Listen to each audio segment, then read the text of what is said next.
You make quite the assumption there that our next guest, who is on the Pepsi hotline, Bo Nix, sat around and watched a lot of football this weekend. We might have only watched one. The guy loves the sport, I know man. he loves the sport. Bo is with us now, courtesy of the RentalWorks division of CraneWorks. Hey, Bo, how are you today? I'm doing great. How are y'all doing? Doing well. Did you, in fact, sit around and watch a lot of college football? Did you just catch the Auburn game? What'd you do on a rare Saturday, unplanned Saturday off for you? I did just sit on the couch and watch a lot of football all day. It was a good day, but it was obviously kind of boring as well. I wish I was with the team in Columbia. How frustrating is it you're not out there. You're such a competitor to sit back and watch your team. They're up 14. They're on the road. How frustrating is it to watch that?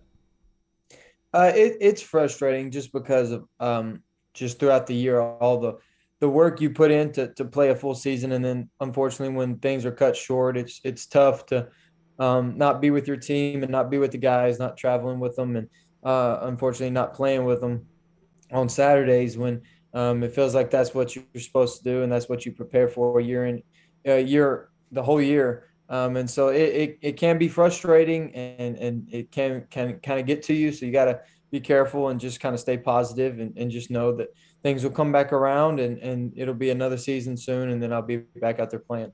Now, having the ability to watch the game and not be in it, it's 14-0. What changed from 14-0 to the rest of the game from your point of view as you watched it? What was the difference? I think there's a few things. I think South Carolina handled that part well. They didn't go in the tank when they were down 14-0, and that speaks to that team. And then Auburn, they moved the ball and made some big stops. It's just almost like they couldn't necessarily get over that hump. The whole game from watching it, it really felt like Auburn was in control and Auburn was doing well, and that was kind of because of the beginning. And then they on the other side, they're trying to win the game too, and so it's just it's a tough game, and that was a tough situation. Obviously, not ideal, not what we were trying to do, but it happens, and that's the game of football. Bo Nix is with us on the Pepsi hotline. He joins us weekly courtesy of the RentalWorks division of CraneWorks. Forget the big box stores. CraneWorks Equipment Rental Division. RentalWorks has reliable machines and local experts to help you find exactly what you need. Call them for a personalized quote or visit craneworks.com to see their full inventory. Honest admission, at any point did you look at your mom and dad and say, okay, I see how you feel now? No, it was weird just watching it with them. I was watching it with my dad. My mom got to go watch my little brother at Troy that afternoon, so she was not there watching it with us. But it was weird. I hadn't really sat down and watched an Auburn game with my dad since about 2018, so it was a different perspective. It was tough. It was hard because I know those guys. I've seen how hard they've worked and how much they want to succeed, and it's just. Unfortunately, in the game of football, you have to know that the other side wants the same thing. And so it's a fine line in the SEC between winning and losing. Did he call you this week? Did you guys have conversations? Was he picking your brain before this game? No, he wasn't. He was focused and he was locked in himself. Coach Bobo and Coach Harsin, they do a great job of preparing their quarterbacks for the game. And so I didn't really need my advice or anything. He's played in the SEC and he's started a few games and he knows what to expect from a preparation standpoint. So it's Iron Bowl week, and obviously you're not playing in that game this week. But the preparation of an Iron Bowl is it any different when you're preparing than any other week, or do you try to make it exactly like another regular season game? You've lived it, you've done it. What's it like this week in Auburn and Tuscaloosa? Well, it's always during Thanksgiving break, so you don't have school and much schoolwork to worry about. So you can put more time on the preparation side, watching film and maybe getting more extra stuff in. But at the end of the day, it's essentially the same thing.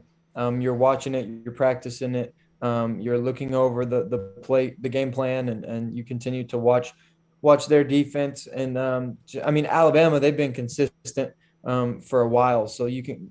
No matter how far back you go, they're consistent on defense, and they just let their players go out there and play, and they do a good job getting guys covered up and then getting guys in the box to stop the run. And they've always been consistent with that, and they're just very similar year in and year out. Bo Nix is with us on the Pepsi Hotline. He joins us courtesy of the RentalWorks division of CraneWorks. He's with us each week thanks to them. Do you think there's something that might surprise us about playing in an Iron Bowl, like something you learned? You've played in 2 of them, something you learned about it, and you're like, man, I'm kind of surprised about that. We as fans watch it, and we think one thing. Is there something a player might say about the Iron Bowl that would be surprising to us?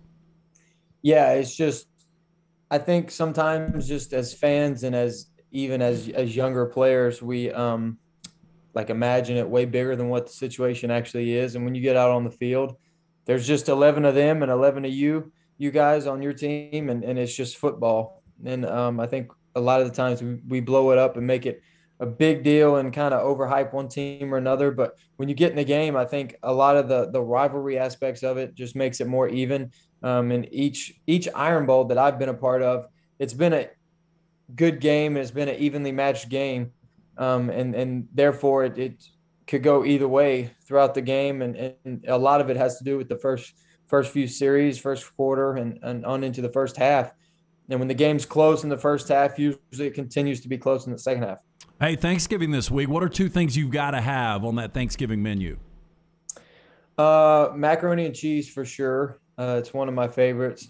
And then just a second would be like probably mashed potatoes or something. And then obviously the traditional ham and turkey. Have to have that on the plate, on the menu somewhere. See, I'm weird, Bo. I like the sides more Thanksgiving than I like the meat. Like the meat is secondary to me. I could almost agree, but you got to have protein.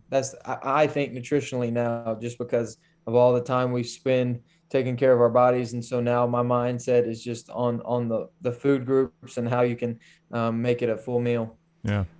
You had a chance to watch games. Do you have a takeaway on C.J. Stroud and Ohio State and what they were able to do? 7 touchdowns in the first 7 drives. Yeah, that I did get to watch that game, and they have some explosive playmakers out at receiver. Probably all 3 of them will go in the first round at some point when they come out for the draft. But that was impressive, and then obviously C.J. did a good job of just getting those guys the ball and being extremely efficient, not letting the ball touch the ground. And then Michigan State they fell behind, got caught, just kind of behind, got caught on their toes and couldn't catch up really. I mean, they got kind of started fast, Ohio State did, and the game kind of got out of hand from there. Were you able to watch the Bama game and Bryce Young throwing for 7,000 yards and Alabama needing every one of them? Yeah, I did, and just also saw Arkansas almost did the same thing. Yeah. And just a few of those obviously controversial calls that were in that game. It just raises some questions for sure. I guess unless you're an Alabama fan, but that's just part of the game. We've discussed it over and over and over. We have, yes. And that's not going to change no matter what happens. But it was a good game for sure. A lot of good, I guess in that game, a lot of good offense. And so at the same time, but you say that, and both defenses are really good and have had good seasons. And so it goes to show you that any SEC game can either be a high scoring game or a low scoring game. Kind of depends on what day of the week it is, which time of the season. Do you, as a player, how much respect do you have for Treylon Burks? You could see how injured he was in that game, and that kid just kept on playing and had a phenomenal game.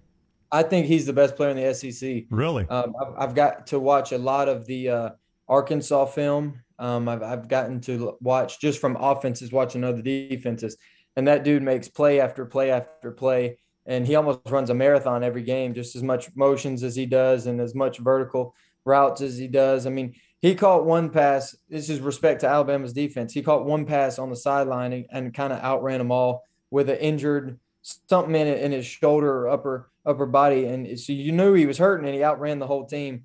And I just think respect to all the players in the SEC, that was impressive. That was an impressive play because I know those guys on defense. I've played against them. I know how good they are. And so I think he is an extremely impressive football player. And obviously to him, he was injured as well. And so he kind of battled through it and made some great plays. I'll give you a chance to try to elaborate or not comment on your previous comment, but you're not insinuating Alabama gets calls by the SEC officials or anything, right? I think legitimately, I think you can watch the game and anybody unbiased will think that something is different. But I mean, it is what it is. It's kind of how it's always been.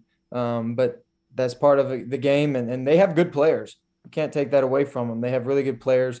Jamison Williams is another one of the best receivers players in the SEC. I mean, that guy can fly. And so just whenever he plays, he's going to be a topic and a spotlight. And so, I guess he went for 3 touchdowns himself. And so that dude's pretty good. So like I said, with Treylon Burks and Jamison, I mean, those guys are just really good. And there's just good players throughout the SEC. And I think that can make officiating kind of hard just with the speed of the game. All right. That is Bo Nix. He joins us each week courtesy of the RentalWorks division of CraneWorks. If you got a home project coming up, you need to call RentalWorks. They have everything from landscaping equipment like mowers to big machines like skid steers, certified operators to handle the big jobs too. Check out their full fleet at craneworks.com. Happy Thanksgiving, Bo. We appreciate the time. We'll see you next Monday. Happy Thanksgiving to you. All right, take care. Bo Nix with us on the Pepsi Hotline, presented by the RentalWorks division of CraneWorks. He cleared that right up for you. Yeah, he did. He cleared it right up. He did. So if you picture Bo Nix holding a starting flag, he went, "It is Iron Bowl week." Wow.